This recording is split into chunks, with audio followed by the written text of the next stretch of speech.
अबू लहब, अबू जहल, Utba, उतैबा, Shaiba फिरौन और नमरूद से बड़े जालिम थे ये।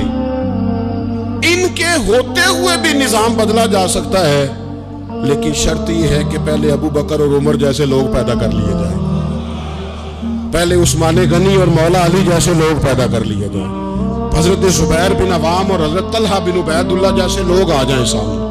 अगर इस तरह के लोग पहले तैयार कर लिए जाएं तो फिर ऐसे ऐसे फिरौनों और नमरूदों की मौजूदगी में भी निजाम बदला जा सकता है। करोड़ों का कारोबार जनाब उस्मान गनी का,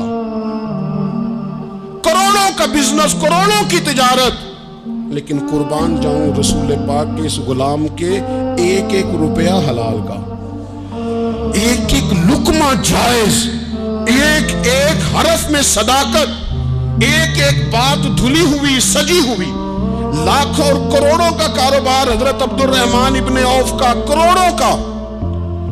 उनके इंतकाल के बाद, विसाले ज़ाहिरी के बाद लाखों रुपया उनकी बीवियों में, बच्चों में तकसीम हुआ, लेकिन उस दौलत की सदाकत का, सफाई का ये आलम कि रसूल करीम ने हजरत अब्दुर्रहमान इब्ने औफ के पीछे नमाज अदा फरमाई है, हुजूर ने उनके पीछे नमाज पढ़ी है। इस्लाम ये थोड़ी कह रहा है आपसे कि आप कारोबार छोड़ के तो मस्जिद में आके बैठ, ये थोड़ी कह रहा है। इस्लाम तो कह रहा है कारोबार सच बोल के करो, मामलात दयानतदारी के करो, मामला फहमी के करो। तो मुआशरे के अंदर जब सच्चाइयां और सदाकतें और दयानतदारी रिवाज पकड़ती है तो निजाम में इज्तिमाई ठीक होता है।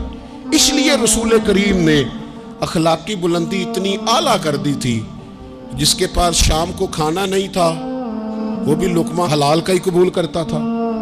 उम्मत में से औलिया सूफिया का ये हाल था कि शाम की रोटी नहीं पर लुकमा हलाल का ही खाना, और जिनके पास अरबों थे उनके भी एक एक लुकमे हलाल के थे।